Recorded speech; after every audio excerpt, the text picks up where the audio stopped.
team. Rich Glass, Margaret Gustavos. Appreciate their help and their efforts. I've got a couple people on my, I have a small team helping me with this. Jeremy Custer, he's not here tonight, he was down with Senator Tom Cullerton, getting sworn in today. Jeremy's,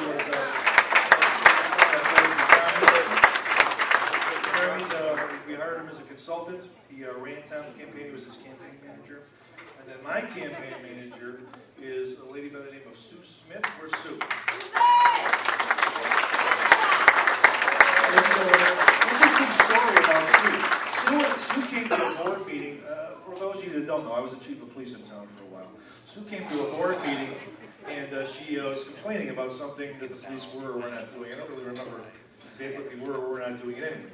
But anyway, we tried to help her, and we got to know each other over time. And here she is, just a little over a year later, and she's holding my phone even. She's my campaign manager. So thank you, Sue, for your help.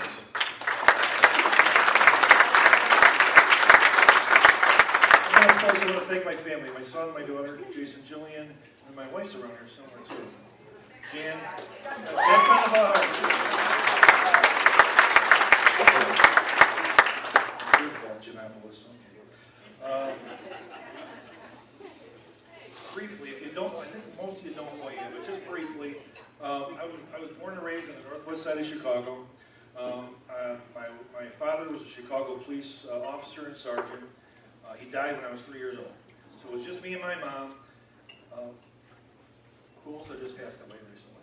Sorry. She passed away back a couple of years ago. She was almost 90 years old. You know, basically she won the game, so it's okay. But yeah, she was a sweetheart. So much of what I know about being a halfway decent human being, I learned from my mom. And then the other half, I learned from my wife. So I've had two very strong and good women behind me for years, so I appreciate that.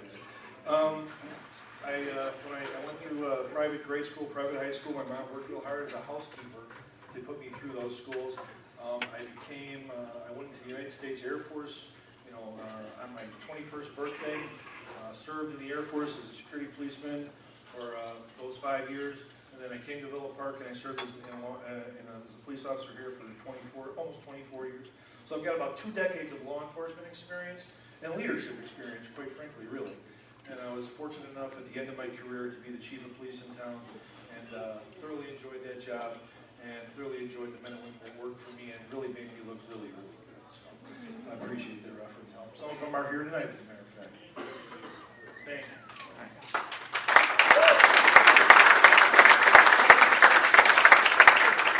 Now you might be wondering, why the heck is he doing this? Because he's retired, he's 50 years old, he's having a good time, he had the greatest summer of his life. Since he's 15 years old. Why would this guy do this? People tell me all the time, things are never going to change in Villa Park. Villa Park is what it is, and it's just never going to get any better. I do not believe that. I do not believe that at all. On the contrary, I don't see any reason why Villa Park cannot be one of the best municipalities in the state. There is no reason. Absolutely not. It's going to take hard work, leadership, dedication of the staff, and dedication of the community. We're going to pool our ideas, folks. One thing I know about myself is I don't know. I really don't know. If you're going to ask me for all the answers for Villa Park, I don't have them all. But I know Rodney has some, and I know Tina Giannopoulos has some, and I know Tony Ragucci has some.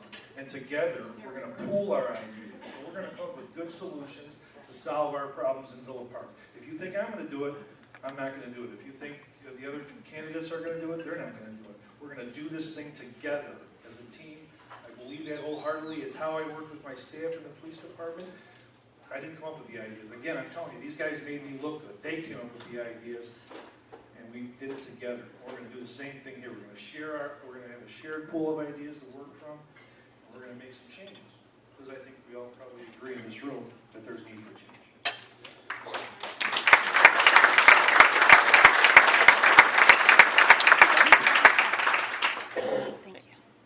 Just one other thing I want to touch on before I let you get back to having a good time.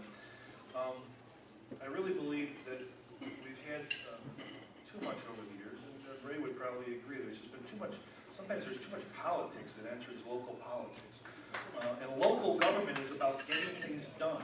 It is not about if, the president wants to vote yes, and this other segment of the board has to vote no.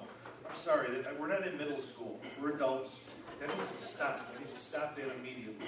And I pledge to you, I'm going to ask 3 questions of every item that comes before me. I don't care what trustee A or trustee B is going to vote on. It doesn't matter to me. It's irrelevant. I'm going to ask 3 questions. Those 3 questions are, number 1, will this item on the agenda improve the quality of life for the citizens of Villa Park? Number 1. That's first and foremost the most important thing I think we have to do. Number 2, will it enhance our local businesses' opportunities to succeed in the marketplace? Because if they succeed in the marketplace, that generates more revenue, which goes back to the citizens of this town and services, and it improves the quality of their life. It's really not rocket science. The copper can figure it out. I think most people do. Okay? And then the third question is, can we afford it? And if we can't afford it, is there a creative way to come up with to pay for it? We were able to do some of that stuff in the police department. We came up with creative ways to buy stuff for ourselves, which we needed. There were things that we needed. So we'll do the same thing out here. I promise you I'll ask those 3 questions every time. I will not ask, what is Rodney going to vote on it? What is this guy going to vote on it? I'm not going to ask those questions. It's irrelevant to me. What's irrelevant to me is what's important for you, what's good for you is going to be how I'm going to vote. I'm not going to vote my conscience. If the people of Villa Park want, poker machines in their taverns, then they're going to get it. It doesn't matter what I think about it. Okay, the majority of us want it. So anyway, I'm going to ask those 3 questions. And then, one more thing I need from all of you. I need your vote. I need you to show up on April 9th and vote for me. This is great, and I appreciate your effort, but I've got to have you show up on April 9th and vote. If we get out the people that I think are like-minded, we will do very, very well on April 9th. And I need your support. Please, please, make sure you vote. Vote early. Don't vote often, but vote early. Thank you very much. Appreciate it. Thank you so much.